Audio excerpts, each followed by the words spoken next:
دسامبر 25 آذر ماه خدمتتون هستم. یک شنبه بریم ببینیم بیت کوین این هفته میتونه چه سمتی رو به خودش ببینه و جهت بازار و جهت بیت کوین به چه سمتی میتونه باشه.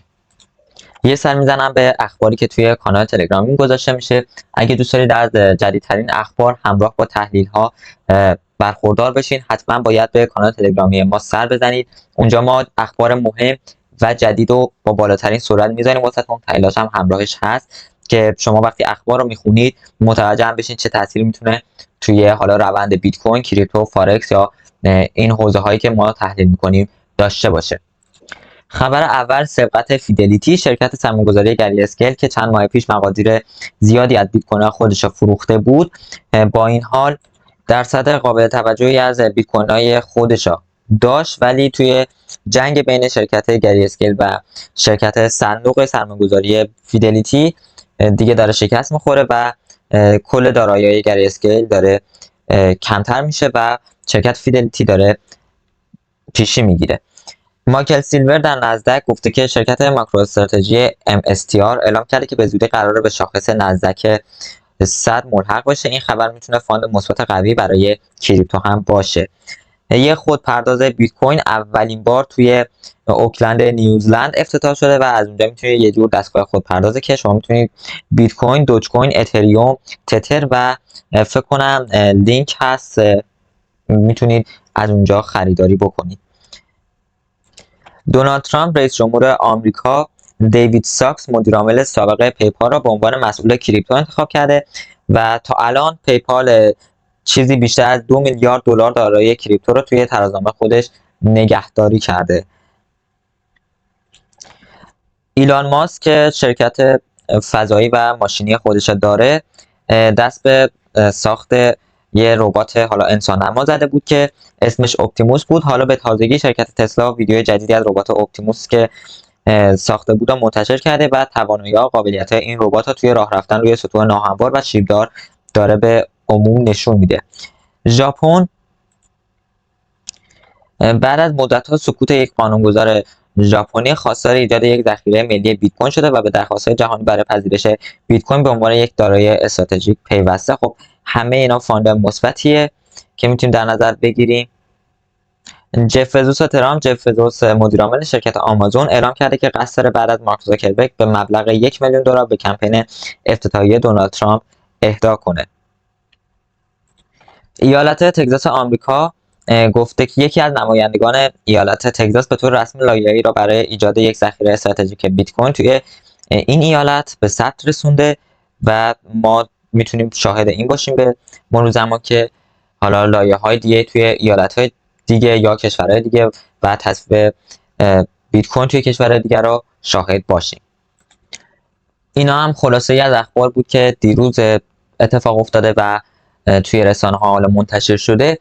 همه اخبار و فانت ها واسه کریپتو و واسه بیت کوین مثبته، ولی تأثیری واسه ما نداره. ما نمیتونیم دید اینا بگیریم که بیت کوین صعودی میشه یا بیت کوین نزولی میشه. فقط بر اساس اخبار و تکنیکال هم باید بهش دقت بکنیم. کلیات بیت کوین توی ماهانه، توی هفتگی و بلند مدت صعودیه، ولی اخبار سیاسی و اقتصادی که حول محور حالا این جریانات داره میچرخه تاثیر بیشتری هم میذاره. حالا اومدن ترامپ، روی کار اومدنش میتونه تاثیر بیشتری روی کریپتو بذاره، چون که کلی قانون جدید داره وضع میکنه، کلی اتفاقات جدید داره رقم میخوره، کلی کشورها دارن بیت کوین ها یه سرمایه استراتژیک واسه خودشون میکنن و ما باید به اونها هم دقت داشته باشیم. از نظر من اصلاح ما داریم توی بیت کوین. حالا اینکه اصلاحی که اتفاق بیفته هنوز مشخص نیست، ولی ما 100% اصلاحی داریم. این اصلاح منظور من قیمتی نیست، میتونه اصلاح زمانی باشه و ما واسه یه مدتی یا بخوایم رنج بزنیم یا مثلا صبر کنیم. البته این میتونه اتفاق بیفته، میتونه اتفاق نیفته. چیزی که من در نظر دارم میتونه به این شکل باشه: ما یه اصلاح یا حالا زمانی داشته باشیم، اگه حالا بخوایم خیلی دیگه اصلاح بزرگ انجام دادیم قیمتی هم همراهش باشه. چارت هفتگی بیت کوین همونطور که دارید میبینید تغییر آنچنانی نکرده. کندل هفتگی 17 ساعت دیگه بسته میشه. اینجا ما توی روند صعودی یه دونه کندل هفتگی قرمز داریم میبینیم که فشار خریدارا بیشتر حداقل به نسبت فروشندگان. کندل قرمز هست ولی حجمشون به بالاه تو روند صعودیمون و شیب شادوی رو به پایینش هم زیاده. همینطور هم توی کندل هفته پیش و همینطور هم توی کندل این هفته بادی ها کوچیکه ولی شادوها زیاده که شادوی پایینش هم بیشتره. یعنی ما حداقل فشار خریداران رو داریم میبینیم. این میتونه چه نسبتی داشته باشه؟ کسایی که مثلا از اینجاها پوزیشن باز کرده بودن، مثلا 30 تا یا حتی پایینتر، اینجاها دیگه سیو سوری کردن. ما اومدیم سقف شکستیم، رفتیم 100,000 تا عدد روانی بزرگی بوده دیگه، اینجا سقف شکستیم، پس یه سیو سودی انجام بدیم. این سیو سود حالا وقتی بسته میشه خب یه پوزیشن شورتیه، این شورته خب باز میشه دیگه، یه پایینی میزنه، این پایینیه میشه شاید این شادوها. و اینم در نظر گرفت که اگه این شادو یا ما میبینیم، دلیل بر این نمیشه که ما میخوایم اصلاح کنیم یا خریداری وجود نداره، شاید اصلا سیو سود اصل سرمایه کشیده شده بیرون، سود سرمایه کشیده شده بیرون، هر اتفاق دیگه. اینا باید دقت بهش داشته باشیم. چارت تکنیکالی بیت کوین هم بخوام نگاهی بندازم واسهتون، فاصله خود خطوط با هم خوبه، چه اپ چه تنکاناکی جنسن چه 6093، ولی کندلا با اپ فاصله زیادی ها دارن، با 6093 هم فاصله زیادی ها دارن. من بهتون گفتم اگه 63 یا 93 از اپ بزنن بیرون، ما یه بالایی هم میتونیم توی بیت کوین ببینیم. همین اتفاق هم افتاد. یعنی ما اینجا وقتی از اپ زدیم بیرون، من اینو بکشم بالاتر، اینجا وقتی ما از اپ زدیم بیرون تقریبا قیمتی 99,000 بودیم. بعد از اینکه زدیم بیرون تا حالا آل تایم های الانمون تا 104,000 تا هم رفته. پس هر چی 63 شیب بیشتری رو به بالا بگیرن، ما هم شیب بیشتری رو به بالا روی کندلا میتونیم ببینیم. هیکنشی هم بخوام نگاه کنم، کندلا بادی ها کوچیک شده ولی روند همچنان سودیه.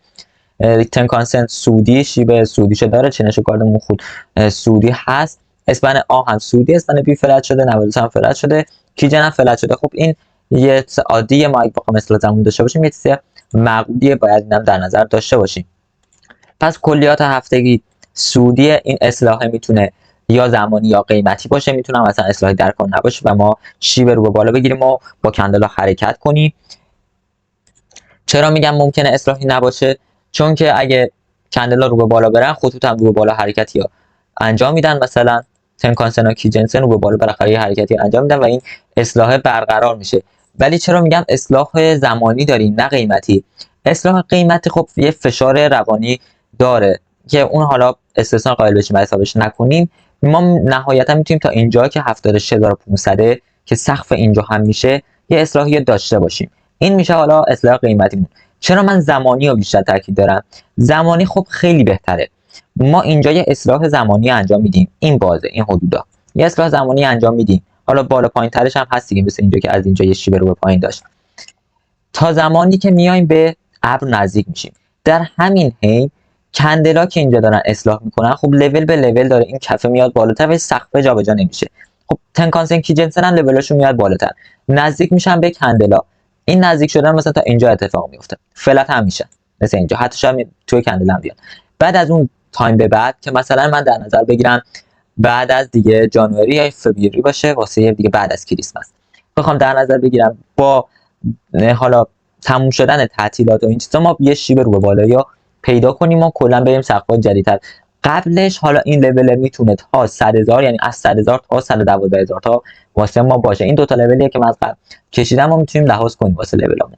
این کلیات بلند مدتش بود که میتونستیم در نظر بگیریم. این یک روزشه که راحت‌تر میشه تحلیلش کرد، چیزی که تو هفتگی دارم بهتون میگم. یعنی ما اصلاح زمانیه رو اینجا داریم میبینیم، یعنی اینجاها که بودیم فاصله افتاده بود، گپ افتاده بود بین تنکان و کیجن، بین 60 93 فاصله زیاد کندلا با اپ وایسادن، دارن به اپ نزدیک میشن. حالا این دو نوع داره دیگه، اینکه اپ دهانش بزرگ شده، کلوف شده، خب ثبات روند سعودیا نشون میده ولی قدرت روند سعودیا به ما نشون نمیده. این دو تا مقوله جدا از همه. ADX هم داره قدرت روند رو کمتر میکنه واسه ما ولی ثباتش رو داره نشون میده. تنکانسن کیجنسن فاصله مناسب با کندلا دارن، فاصله کندلا با ابر یکم زیاده، با 6093 زیاده، باید به هم نزدیک بشن تا ما یه روند سودی شروع کنیم. روند سودی پامپی یعنی مثلا یه چیز مثل اینجا، به اینجا فاصله اوکی بود، یه پامپی شدیم تا این بالا، اینجا یه اصلاح کنیم دوباره پامپ شیم به بالا. منظورم از حرکت سودی اینه، نه اینکه حالا مثلا تا 112,000 تا بریم. من منظورم پامپیه که مثلا ما رو بلند کنه، یه حرکت سودی بزرگی داشته باشیم. 112,000 تا هم خودش 10% هست ولی خب من منظورم سودا و حالا روند بیشتره. پس اینم شد کلیات روزانه که تفاوت آنچنانی با هفتگی نداره. من توضیحات بیشتر توی هفتگی واسهتون دادم. اصلاح بیت کوین توی 4 ساعته به وضوح داره نمایش داده میشه. چرا؟ به خاطر این فیک بریکاوتی که اینجا اتفاق افتاده. اینجا اصلاح به وضوح داره دیده میشه. ما 2 تا جا واسه اصلاح داریم. یکی این 68 تا تقریبا اینجا، یکی هم این جایی که هستیم تقریبا میشه 97000 تا 98000 تا. به وضوح واسه ما قابل مشاهده است که ما اینجا یه اصلاحی هم میتونیم داشته باشیم، اما یا اصلاح میکنیم یا انجام میدیم دیگه باید تکنیکالی و زمانی بهش نگاه کرد که ما چه سقفی ها میزنیم تا کجا میخوایم اصلاح قیمتی داشته باشیم بعد از هاوینگ یا حال بعد از بوران که بخوایم یه نتیجه یا بگیریم. کلیاتش اینه که روند نداریم، روند رنج، کندلای قرمز و سبز نسبت به هم مساویان. ما الان بین کانال هفتگیمون قرار داریم. اینجا اگه بخوریم بهش بشکنیم میتونیم لول بالاتر رو تا 112000 تا ببینیم، اگه نه بخوریم بهش ریجکت بشیم میتونیم لول پایینتر رو ببینیم. مثل اینجا که برخورد داشتیم رو به پایین حرکت کردیم، یه شادو زدیم. حالا کسی که اوردر لیمیت گذاشته بودن، کسی که پندینگ اوردر بودن یا منتظر بودن این موقعیت به دست بیاد واسهشون و حالا مارکت باز کنن، یه پوزیشن یا باز کردن و سریع قیمت ها رو به بالا حرکت دادن. یه شرایط زیادی داریم فعلا. یا این گپ باید پر بشه توسط کندلا یا توسط خود خطوط. شکل ظاهری اب مناسب نیست ولی حداقل اسفن آ اسفن بی یه شیبی دارن، ولی شکل اب خودش خیلی خوشگل نیست. این فاصله میگم و پرش ایدیکس هم حجم نداره. روندمون هم که کلا بیجونه، یا بهتر بگیم مثلا کلا روندی نداریم فعلا، روند رنجی ها داریم بهتر اینجوری گفت. من خطوط پیوت پوینت رو آپدیت کنم که مثلا اگه سقف شکسته شد واسه 15 دقیقه چه لولایی داریم.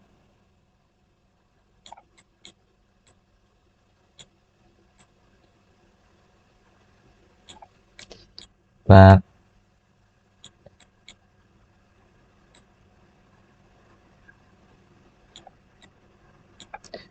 اون یک خطوطم که اینجا قایم شده خب نمیشه حالا اینو از اینجا برداشت من بعدا خطوط رو آپدیت کنم 4 تا تمیزتر کنم. اینا میان توی هم قرار میگیرن و من بعدا باید پاکش کنم که 4 خلوت‌تر بشه. این شد خطوط پیوت پوینتی ما. چون 2 ساعت تقریبا 4 ساعت هست دیگه امروزشونتون نمیدم. توی یه ساعته حداقل داریم میبینیم که اصلاح زمانی خیلی بهتر برقرار شده. ما با شکست این ناحیه توی یه ساعته با شکست این ناحیه میتونیم اقدام به باز کردن پوزیشن باشیم و با شکست این ناحیه هم حالا یکم پایینتر اینجا میتونیم واسه یه پوزیشن شورت اقدام کنیم واسه کسایی که شورت دوست دارن یا اصلا بدونیم شورت از کجا شروع میشه. حالا پوزیشن هم باز نکردیم فعلا بدونیم شورت از کجا شروع میشه. یه همچین ناحیه‌ای واسه لانگ هم که از این ناحیه میتونه خوب باشه.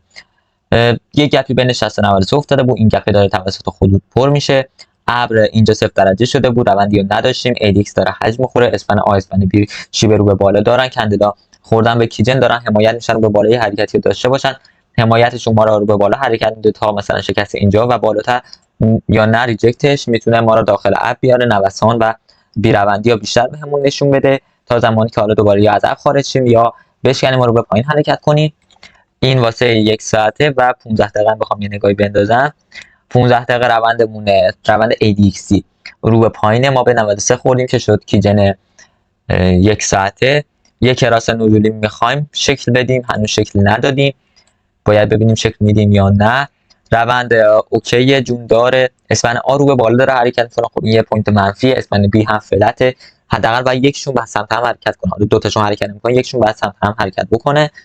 پس این شد دید کلیمون نسبت به بیت کوین. بعد این مواردی که بهتون گفتم رو در نظر داشته باشیم که ضرر نکنیم. من بعد از این تحلیل کوتاه دیکس دامیننس بیت کوین و یو اس تی دی یا هم دامیننس تترم واسهتون بررسی می‌کنم. یه ویدیو 5 دقیقه‌ای میگیرم که اونا رو هم در نظر بگیریم که خود بیت کوین میتونه بهتر باشه یا آلت کوین ها. امیدوارم روز خوبی پیش رو داشته باشین. اگه از حال خوشتون اومد حتما لایک کنید. اگه نظری انتقادی دارین توی کامنت ها واسه من بنویسین. با سابسکرایب کردنتون از من یه حمایت بزرگی میکنین. اگرم کلا از حال خوشتون اومد میتونین دیسلایک کنید. موفق و پیروز باشید.